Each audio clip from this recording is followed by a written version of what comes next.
The reception hall glittered with crystal chandeliers and champagne flutes as my sister Catherine's wedding celebration reached its peak. I stood near the dessert table, nursing a glass of sparkling water, watching my family work the room with practiced ease. Every few minutes, someone would glance my way with a mixture of pity and embarrassment, as if my mere presence was a social liability they had to manage. "That's Alexandra," I heard my Aunt Patricia whisper to a woman in an expensive pearl necklace. "Catherine's younger sister. Such a shame she couldn't make anything of herself.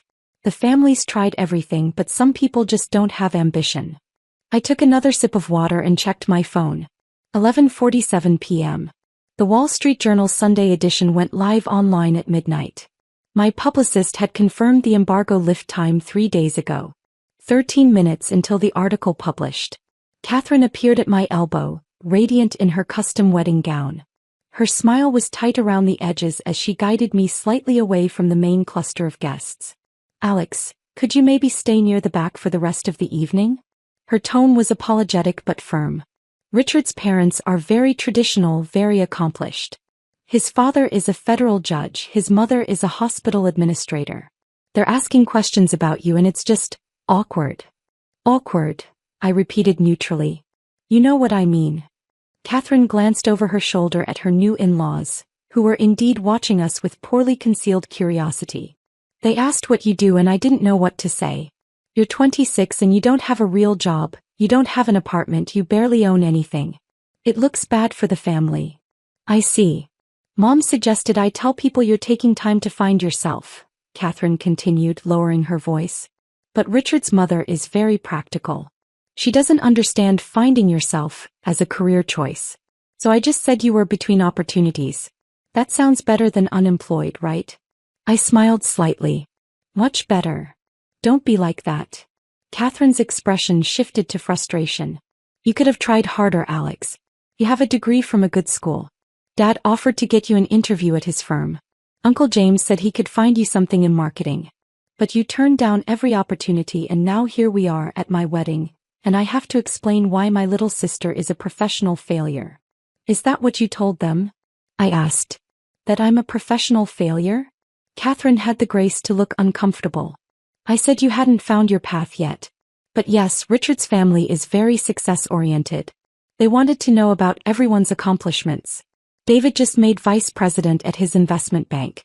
Cousin Michelle is a partner at her consulting firm. And you're between jobs," I supplied. "Exactly." Catherine looked relieved that I understood.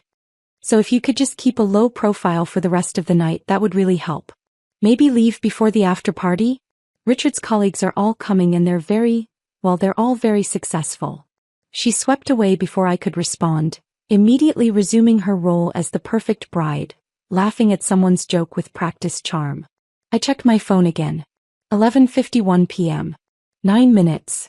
My mother materialized beside me, elegant in her mother-of-the-bride dress. "Alexandra, sweetheart, why are you hiding over here?" Her voice carried that particular tone of cheerful disappointment she'd perfected over the past few years. "Come meet some of Catherine's new family. Though perhaps don't mention the job situation. We're telling people you're exploring your options." "Exploring my options," I echoed. "That's creative." "Well, what should we say?" Mom's smile faltered. "That you've been unemployed for 3 years? That you spend all your time traveling to who knows where, doing who knows what? That would be honest, but it's not exactly impressive dinner conversation." "I suppose not. Your father and I have been very patient," Mom continued. "We supported you through college, we gave you time to figure out what you wanted. But at some point, darling, you need to actually do something. Look at Catherine, she's a senior marketing director at a Fortune 500 company. Look at your cousins, your friends from school. They all have careers, apartments, lives. What do you have?" I took another sip of water and didn't answer. Mom sighed. "Richard's parents asked about you. His father wanted to know what field you were in. I said you were in business development, which sounds respectable enough, but then his mother asked which company and I had to change the subject. It was mortifying, Alexandra.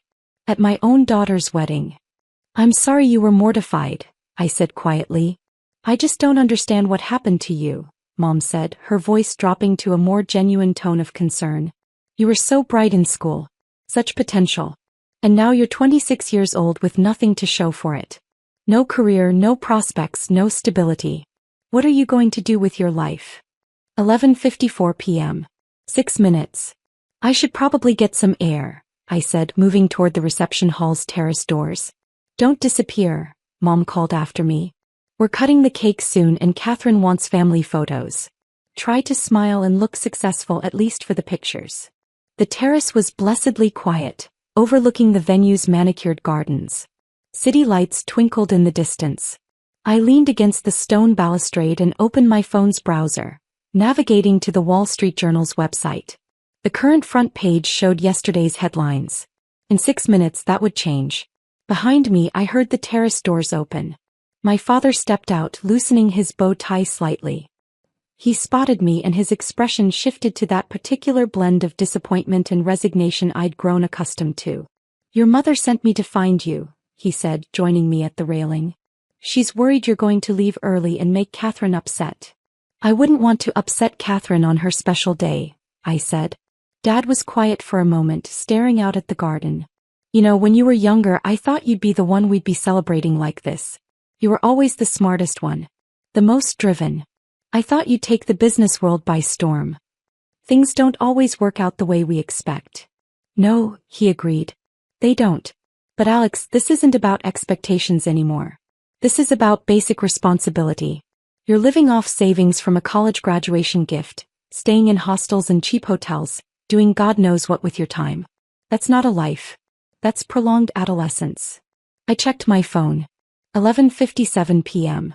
3 minutes. I've tried to be supportive, Dad continued. I've tried to give you space to figure things out.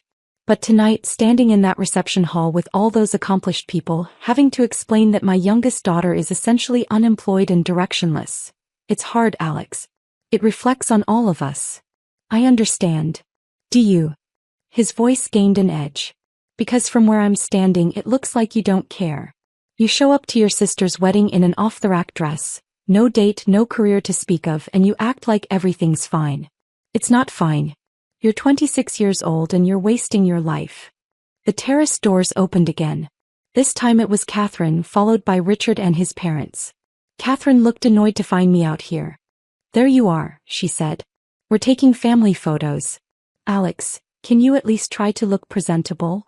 She turned to Richard's parents with an apologetic smile. I'm so sorry. My sister isn't great at following social cues. Richard's father, the federal judge, regarded me with polite curiosity. Catherine mentioned you're in business development? What industry? Before I could answer, Catherine jumped in. She's actually between positions right now. Exploring opportunities. I see, the judge said, his tone neutral but his eyes reflecting exactly what he thought of someone who was exploring opportunities at 26. Richard's mother, the hospital administrator, smiled with practiced sympathy. That must be challenging. The job market is so competitive these days. Have you considered going back to school? Sometimes additional credentials can help. I have considered it, I said politely. 11:59 p.m. 1 minute.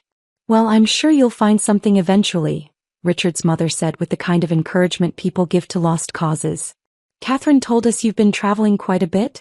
That must be nice, having the freedom to explore before settling down into a career. It's been very educational, I agreed. Catherine shot me a warning look. We should really get back inside for those photos. My phone buzzed in my hand. I glanced at the screen. 12 a.m. The Wall Street Journal's website refreshed. The new front page loaded. The main headline appeared in large, bold text. The Shadow Billionaire. How a 26-year-old built a tech empire in secret. Below it, a professional photograph I'd sat for 2 weeks ago. Below that, the sub-headline, Alexandra Chen's stealth startup revolutionizes cybersecurity, valued at $3.2 billion in latest funding round. I looked up from my phone to find 6 pairs of eyes staring at me expectantly, waiting for me to follow them back inside for photographs where I would smile and try to look successful despite being the family disappointment. Actually, I said calmly, there's something you all should probably see. I held out my phone, showing them the Wall Street Journal's front page.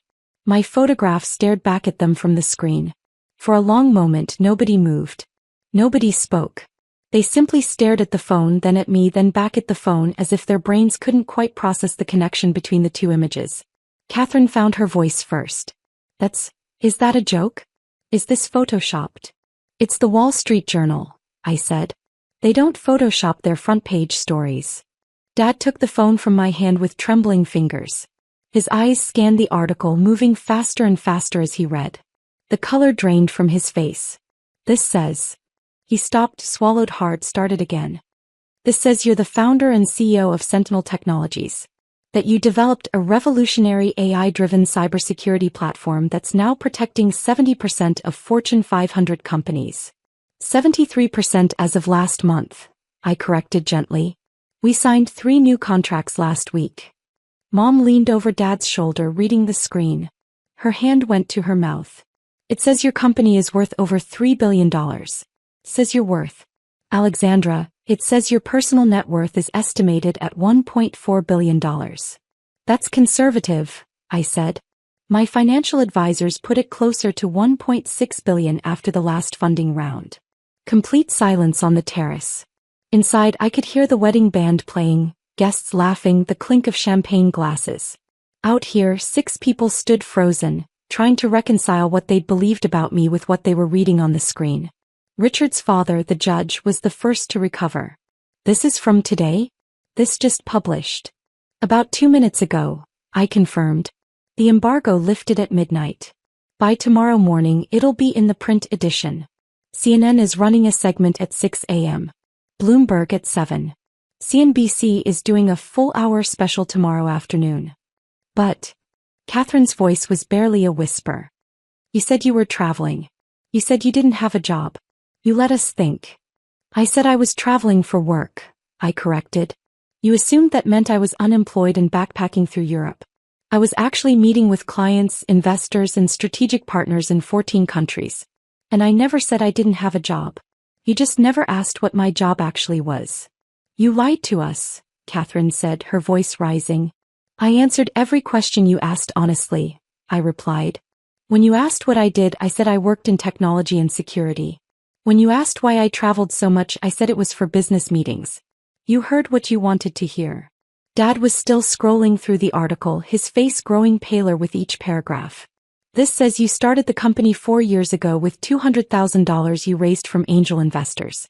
That you developed the core technology yourself. That you now have 800 employees across 4 continents. 940 employees as of last week, I said. We just opened a new development center in Singapore. Mom's hands were shaking. Why didn't you tell us? Why did you let us believe that you were a failure? I supplied. Because that's what you wanted to believe. It was easier to assume I was directionless than to ask questions about what I was actually doing. Every time I came home, you made jokes about me being unemployed. You told your friends I was finding myself. You introduced me as your daughter who hasn't quite figured things out yet. I stopped correcting you after a while. Richard's mother found her voice. But the way you're dressed, the way you act, you don't look like a billionaire CEO. What does a billionaire CEO look like? I asked, genuinely curious. This is a reception dress I bought because Catherine wanted everyone to wear cocktail attire. I don't generally attend weddings in business suits. And I act like myself, which is apparently disappointing to some people, but it's authentic. Inside the reception hall, I could see guests starting to check their phones. The Wall Street Journal article was beginning to circulate on social media. Within minutes, everyone at the wedding would know. Catherine seemed to realize this at the same moment. Her face went from pale to red. Everyone's going to see this. Everyone's going to know that I told them you were unemployed. That we treated you like a failure, I finished. Yes, they're going to know that. You did this on purpose, Catherine said, anger breaking through her shock. You timed this to drop during my wedding. You're trying to ruin my special day. Your wedding is on Saturday, I said calmly. The Wall Street Journal always releases its Sunday edition at midnight on Saturday. I didn't choose the timing, the editorial calendar did. Though I admit the synchronicity is somewhat poetic. Dad was still holding my phone, still reading, his expression shifting between shock, confusion, and something that might have been shame. You testified before Congress last year. You met with the Secretary of Defense. You've advised the White House on cybersecurity policy. 3 times, I confirmed. Most recently about protecting critical infrastructure from state-sponsored attacks. And you never mentioned it, Mom said. Not once. You came home for Thanksgiving and let us make jokes about you needing to find a real job, and you never said a word. What would you have believed? I asked. If I'd told you at Thanksgiving that I was advising the White House, would you have taken me seriously? Or would you have assumed I was exaggerating, trying to make myself sound more important than I was? Neither of them answered. The terrace doors burst open. My cousin David appeared, phone in hand, eyes wide. Alex, tell me this isn't real. Tell me you didn't actually. He stopped, seeing everyone's faces.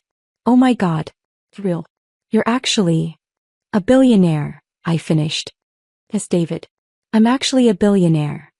Behind him, more family members were emerging onto the terrace, all holding phones, all wearing expressions of shock and disbelief. Aunt Patricia, Uncle James, Cousin Michelle. They crowded around, voices overlapping. The Wall Street Journal says, your company is worth billions. You're on the Forbes list. How did we not know? I let them babble, watching the reality sink in. Inside the reception hall, I could see more guests checking their phones, pointing, looking around for me. The news was spreading like wildfire through the wedding.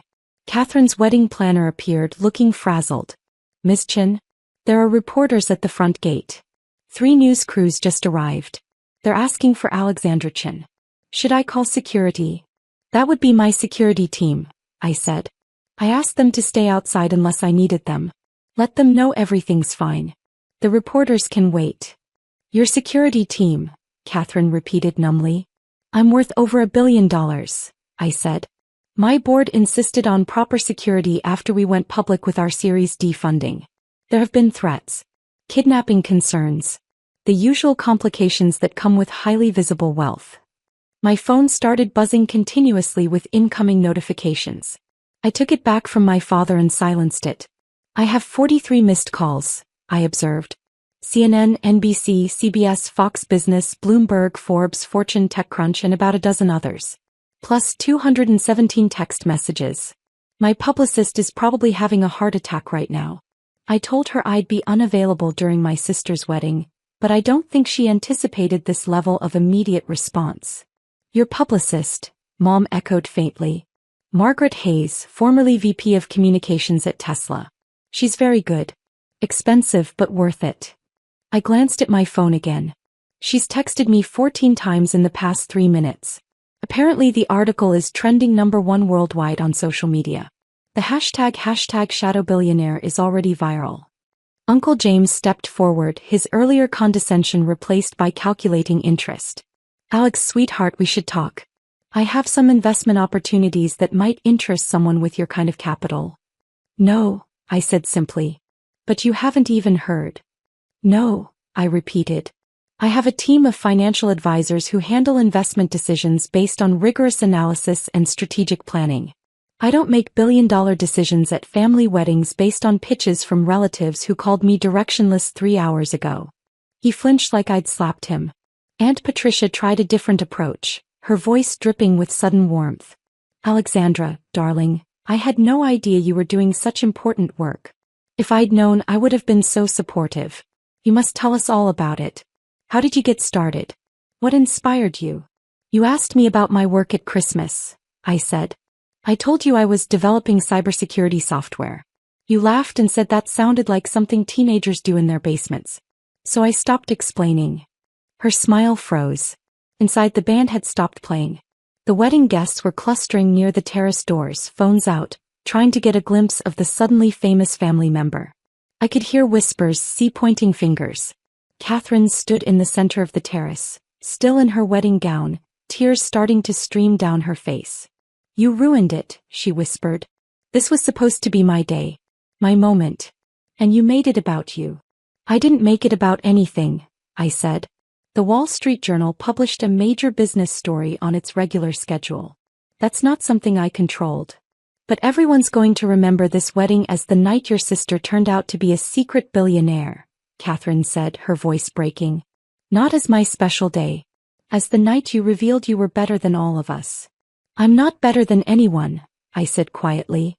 I'm just successful at something you didn't bother to ask about. Richard stepped forward, putting a protective arm around Catherine. His earlier friendly demeanor had vanished, replaced by something harder. I think you should leave. You've caused enough disruption. I was planning to leave anyway, I said. After the family photos Catherine insisted on. But under the circumstances, I don't think those will be happening. No, Catherine said bitterly. They won't. Get out, Alex. Go back to your billion-dollar company and your secret life and leave us alone. I nodded slowly. Hey. Congratulations on your marriage, Catherine. I hope it's everything you dreamed of. I walked toward the terrace doors. The crowd of guests parted like water, everyone staring, phones still recording. I could imagine the social media posts already being crafted. Was at a wedding when we discovered one of the guests was a secret billionaire. My father's voice stopped me at the doors. Alexandra. Wait. I turned.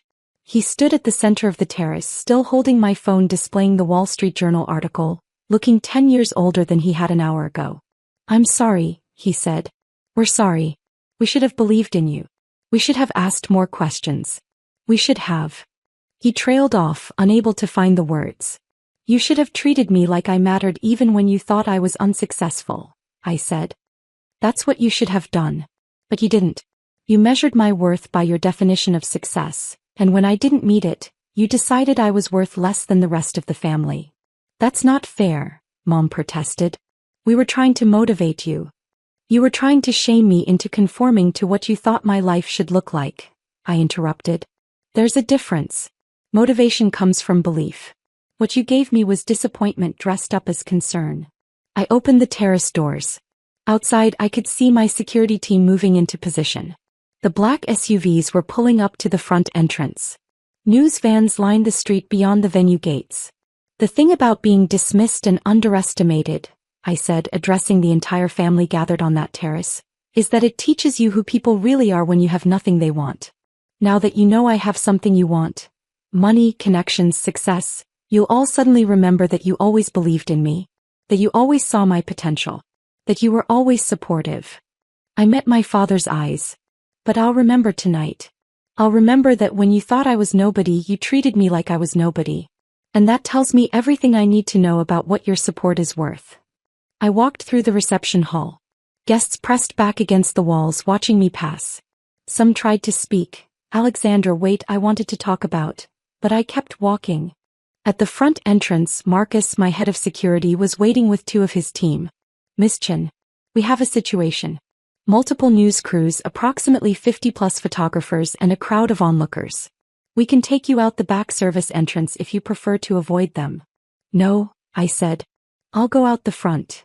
Are you sure? It's going to be chaotic. Let them see me, I said. Let them get their photos. The article's already out. There's no point in hiding. Marcus nodded and spoke into his radio.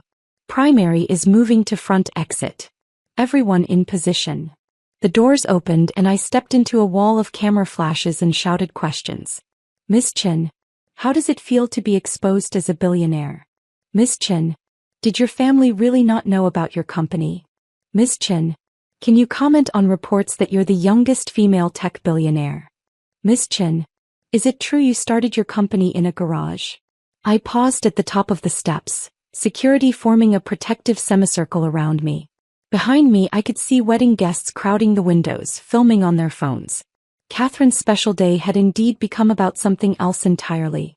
I'll make one statement, I said, my voice cutting through the chaos. The reporters fell silent, cameras focusing. I built my company over 4 years through hard work, innovative technology, and an exceptional team. I chose to keep my success private because I valued my privacy and wanted to focus on the work rather than the publicity. The Wall Street Journal article reveals details about my company and my journey. That's all I have to say tonight. Thank you. But Miss Chen, what about your family? That's all I have to say tonight, I repeated firmly. Marcus guided me to the waiting SUV. I slid into the back seat and the door closed, muffling the shouts and camera clicks. The vehicle pulled away from the venue, security car in front, second security car behind. My phone buzzed again. I looked at the screen. Margaret had sent a message. You're trending in 47 countries. CNN wants you live at 6 a.m. Fox Business is offering a primetime special. Forbes wants to move your cover feature to next week's issue. Call me ASAP. Another message, this one from my CFO. Stock market's going to be interesting Monday. Our clients are thrilled about the publicity. Board wants an emergency meeting. Another from my head of HR. We've had 2,400 job applications in the past hour. Our careers website crashed. In a good way. I turned off my phone and leaned back against the seat, watching the city lights blur past the window. Where to, Ms. Chin? The driver asked. Your hotel. The office, I said. I have a feeling Monday is going to be intense. I should prepare. It's after midnight on Saturday, Marcus pointed out. You should rest. I'll rest tomorrow, I said. Tonight I need to think. The SUV headed toward downtown, toward the gleaming high-rise that housed Sentinel Technologies headquarters. My company. My creation. The thing I'd built while my family dismissed me as directionless. My phone buzzed one more time before I could fully shut it down. A text from Catherine. I hate you for this. I stared at the message for a long moment, then replied, I know. I'm sorry it happened at your wedding. But I'm not sorry for my success. I added one more line. I hope someday you'll be proud of me instead of embarrassed by me. But if not, I'll be okay. I don't need your approval anymore. The message delivered. I turned off the phone completely. Through the SUV's window I could see my reflection in the glass. Same person I'd been this morning. Same person I'd been 4 years ago when I'd started this journey. The only thing that had changed was that now everyone else knew what I'd been doing while they weren't paying attention. The SUV pulled into the underground garage of my building. I took the private elevator to the top floor, where my office occupied the entire corner suite. Floor-to-ceiling windows overlooked the city. My awards and patents lined one wall.